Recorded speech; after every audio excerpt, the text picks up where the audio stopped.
Então, hoje nós vamos falar sobre as estratégias de day trade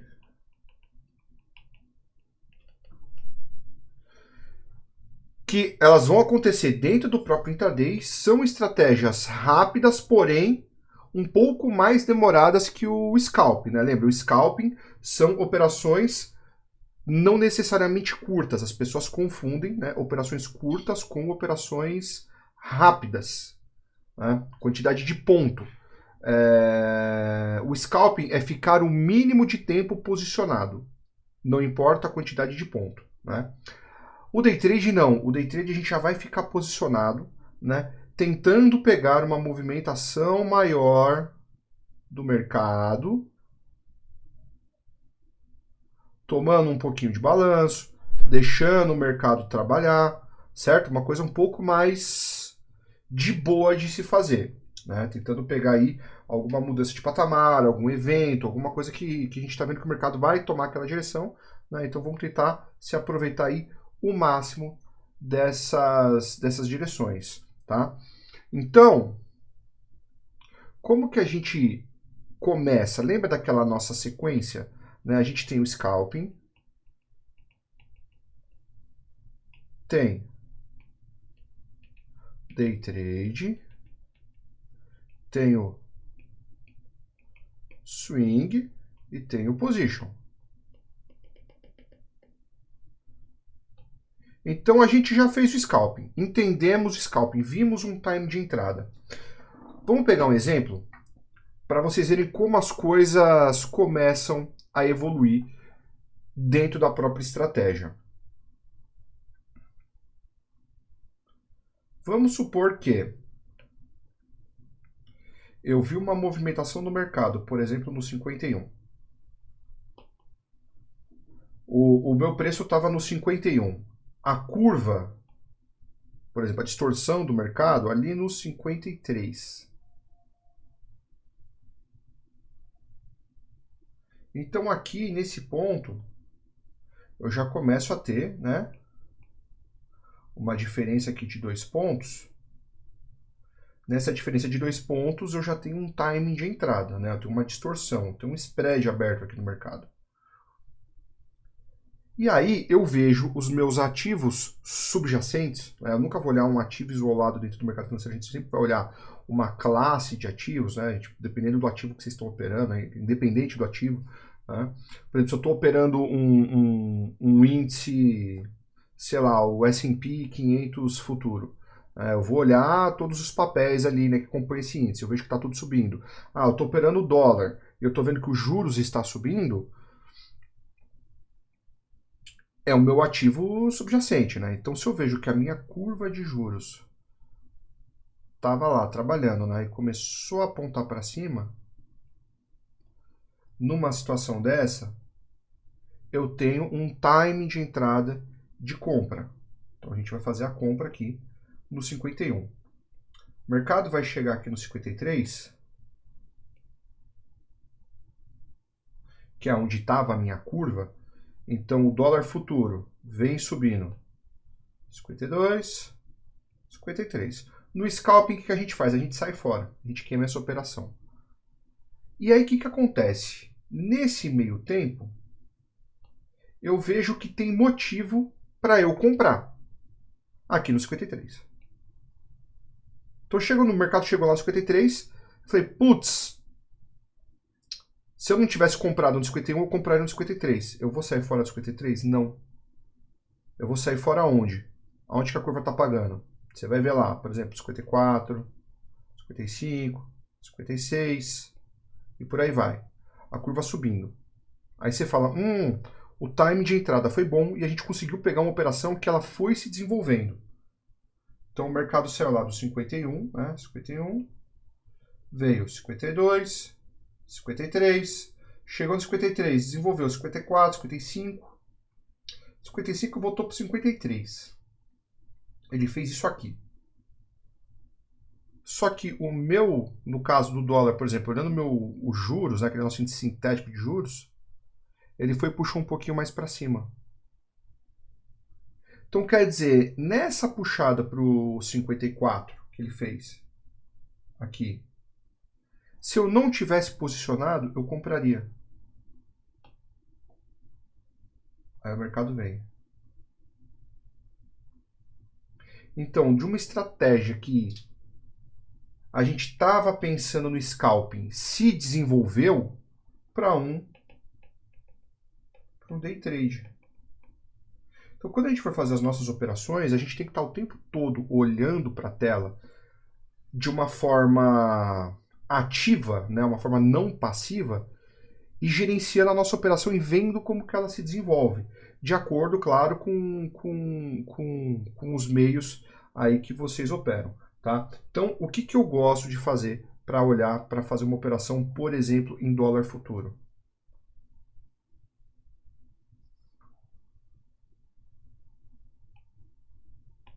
Então, a gente vai pensar, primeiro, dados macroeconômicos, índices de preço e metagame. A gente vai olhar esses pontos. O que eu vou olhar nos dados macroeconômicos? O que aconteceu no mercado no overnight? Como que foi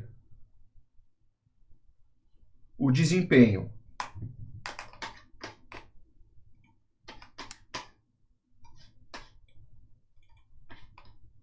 Como que foi o desempenho da... Deixa eu colocar aqui no cantinho.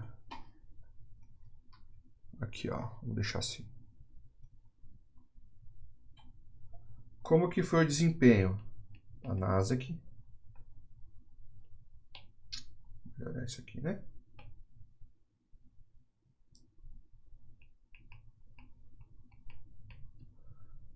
Desempenho da Nasdaq, do S&P e do Dow. Futuros, tá? No overnight. Como que esses caras performaram no overnight? Eles subiram, eles se desvalorizaram, não se valorizaram, eles estão negativos? Nesse caso agora, eles estão negativos, estão caindo ali, ó, 0,7, né? O Dow Jones está caindo 0,7, aqui, ó.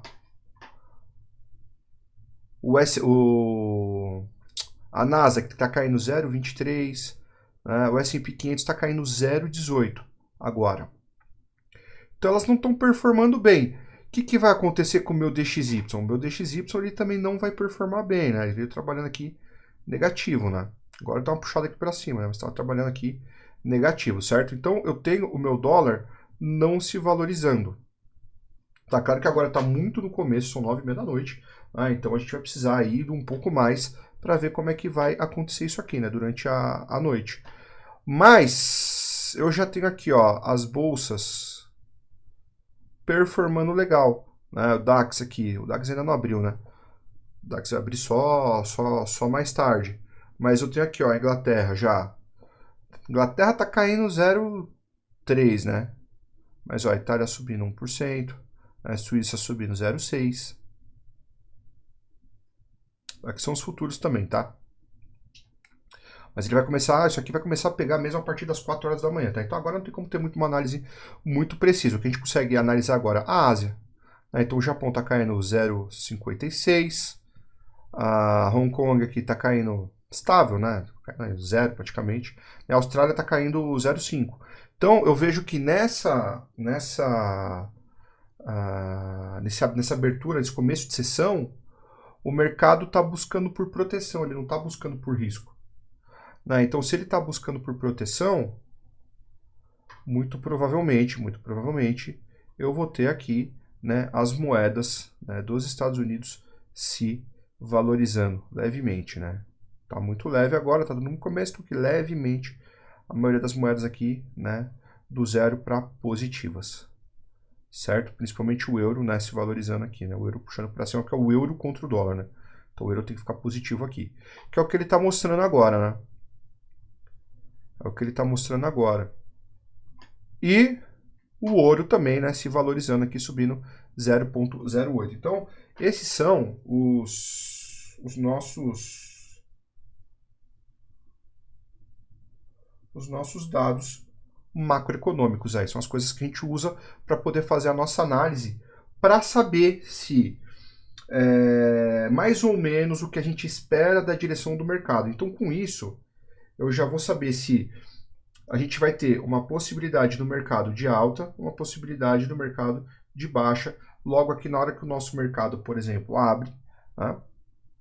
Ou se você está operando os ativos, se você tem tendência desse ativo subir ou cair, de acordo com o que está acontecendo no mundo, tá?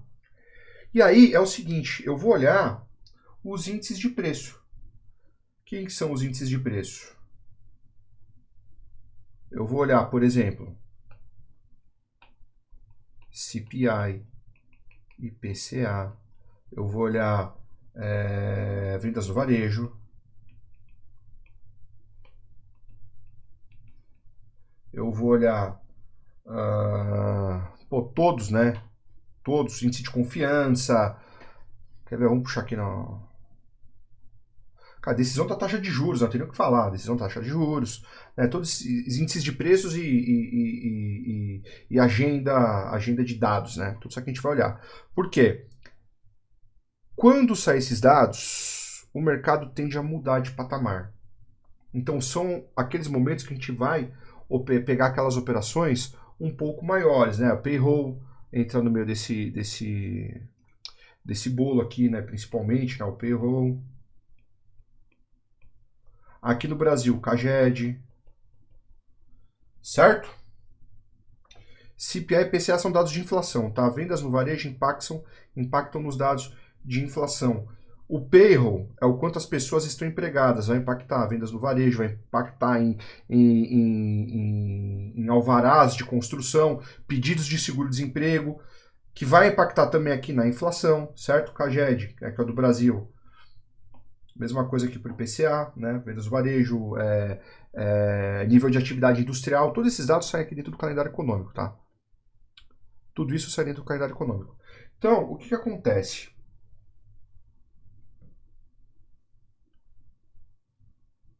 Quando eu tenho, por exemplo, pegar o exemplo de vendas no varejo, tá? Vou pegar esse exemplo aqui, ó. Vendas varejo. E esse dado veio acima, o que vai muito provavelmente acontecer com o meu payroll? Meu payroll ele vai vir para cima. Por quê? Porque se as pessoas estão gastando muito, significa que as pessoas estão empregadas. Né? Então o meu dado de emprego vem legal, vem bom. Consequentemente, o que vai acontecer com o meu CPI? Quando sair o CPI, provavelmente o CPI vai vir para cima. Né? As pessoas estão trabalhando, né? estão gerando inflação. Né? O país está progredindo. Né? Uma inflação, claro que a inflação tem que ser controlada, não vamos entrar em outros assuntos. Depois a gente diz assuntos de inflação. Tá? Mas é que só para vocês terem uma ideia geral. Com isso acontecendo, o que vai acontecer com meus juros? Dentro desse caso, os juros é um instrumento de política monetária. Então, o que acontece aqui nessa brincadeira? Juros real é o juros nominal menos a inflação. Então, o que acontece? Com a minha inflação vindo maior, o meu juros real é menor. O que o governo vai ter que fazer? O Banco Central, né, vai ter que fazer?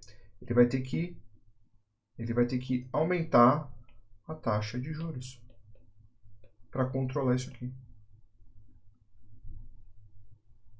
Então, eu aumentando a minha taxa de juros, eu vou mexer no diferencial de juros entre o país que você está analisando, né, o país e o país objeto. No caso da Europa, por exemplo, vamos pegar o caso da Europa. Câmbio real é câmbio nominal multiplicado pela constante Euler elevado ao logaritmo neperiano do euro menos logaritmo neperiano dos Estados Unidos, multiplicado pelos... Oh, meu Deus, não coube. Multiplicado pelos dias úteis sobre 252, certo? Então, nesse caso aqui, com a inflação da Europa vindo menor, essa minha diferença de juros,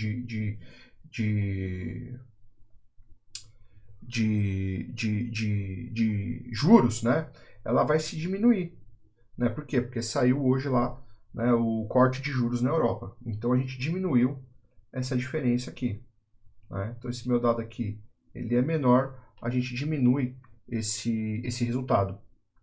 Entendeu? Então vai impactar no câmbio. Brasil, mesma coisa. Qualquer par de moeda que vocês forem operar é a mesma coisa. Operando Brasil e Estados Unidos, no caso dólar futuro aqui no Brasil, né, é a mesma coisa. Depois a gente vai puxar para o futuro, né, mas tudo bem. Isso aí é assunto para outra aula também. Tá? Então, quando a gente for desenvolver uma estratégia, a gente precisa saber se eu vou ter a possibilidade de mudança de patamar de mercado ou não. Normalmente, quando saem esses dados aqui, isso daí acontece.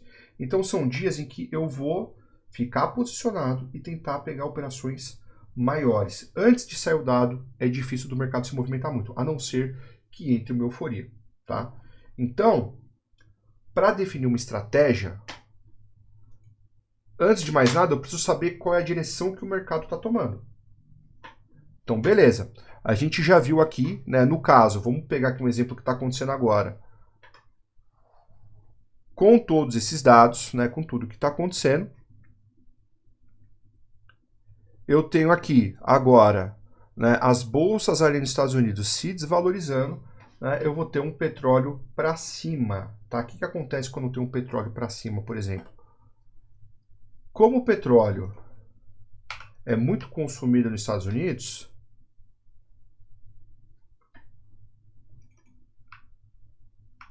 quanto mais caro o barril de petróleo, menor o poder de compra que eles têm sobre a moeda. Então, vamos dar uma olhada, por exemplo, aqui ó, no DXY. Vamos colocar o DX aqui em cima, ó, DXY, que é o dólar index, né?